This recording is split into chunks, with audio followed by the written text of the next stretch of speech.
Seriously, sounds right up my street. When you were writing the series, did you have a favourite character to write for? Yes, the Major. Oh, really? Yes. Yeah. And it was so great. He was such a lovely fellow, Ballard Berkeley, and he'd been a big star in the 30s and 40s and 50s. Yeah. And then as he'd got older, people knew him, knew who he was, but he was fun. And then suddenly, right at the end of his career, he had this lovely new stardom, and he was the sweetest man. He was absolutely nuts about cricket. And I would be rehearsing upstairs in what they call the BBC Hilton, in these, and I'd be rehearsing a scene with Prue Scales, and Ballard would be in the background doing this. And that meant we got 4 of the Australians out. He was absolutely insane for cricket. What did you think of Prunella Scales' voice for Sybil? Wonderful. It's wonderful, isn't it? And I'll tell you, I haven't told many people this, when we started and Prue came in and the very first read-through, both Connie and I that evening said, is that right? Because it wasn't what we had in our heads when we wrote it. And then the next day, we looked at each other and we said, this is better than what we wrote. So she found a way of doing that actually made it better than it was. She's brilliant. She's wonderful. Oh, brilliant. Wonderful. Well, we've got a clip here now. Let's have a look, please. Fawlty Towers, come on. I tell her, you got to see girl in room. You crazy about this girl, okay? Okay, so you go out to try to look at her, and Mrs. Fawlty, she go crazy.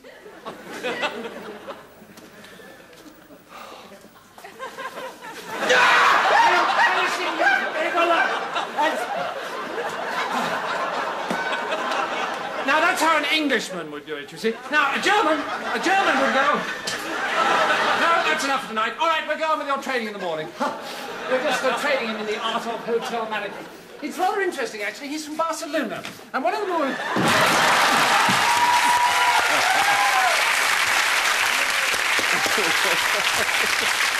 You constantly get, don't mention the war. Yes, yeah. I tell you the loveliest thing of all, though, I was in Hamburg about 10 years ago in the Atlantic Hotel, Hamburg. And I was talking to the concierge, who's a very nice guy, and I've stayed there several times, and I suddenly heard, "Hey, John!" And I turned around and there was this lovely, jolly, fat German businessman, the other side of the lobby. There's 30, 40 people in the lobby, and he shouts, "Hey, don't mention the war, huh?" Everybody laughs, and I thought, isn't that great? Yeah. Now we can forget all that stuff and get on with our lives. Do you find, like, especially the Berliners, they've got a great sense of humour? Wonderful Haven't sense they of just... And people never believe you, you know, they said they've got a really dry sense of humour. Yeah. For me, the Berliners... Very, very witty and very, very sharp. A little bit like Cockneys. Yeah, yeah. You speak German, don't you? Ja, ein bisschen. Ja, ich kann eine weniger Phrase üben. We did a Monty Python show in Germany. I quite like this, and one of the phrases in it was, "Ich kann mit einem Eierlöffel Fledermäuse töten," which means I can kill bats with an egg spoon. So it's really useful. And I was at a police function 20 years ago, and this nice young English copper comes up to me with his girlfriend, and he says to me, Heidi's from Germany, she doesn't speak any English. Can you say something to her in German? So I said, ja, ich kann mit einem Eierlöffel Fledermäuse töten. And she said, wirklich?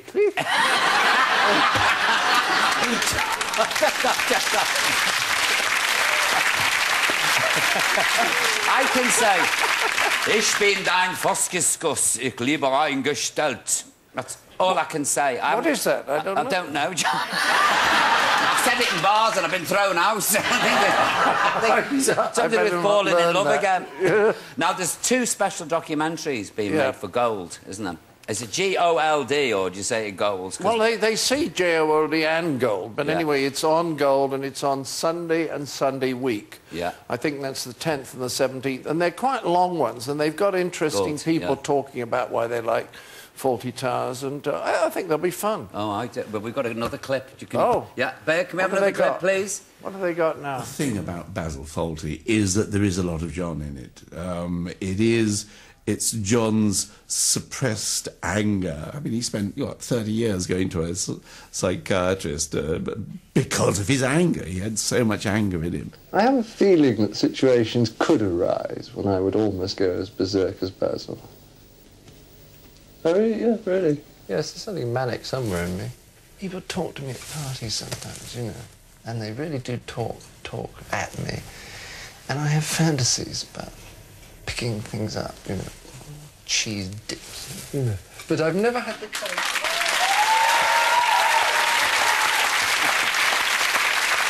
Your next project's a musical. Are you going to do a musical? Yes, I'm trying to write a musical, A Fish Called Wanda, and I'm writing it with my lovely daughter, who is 6 foot 1.5 inches tall. Showgirl. Camilla. Yeah. The two of us put together are 12.5 feet.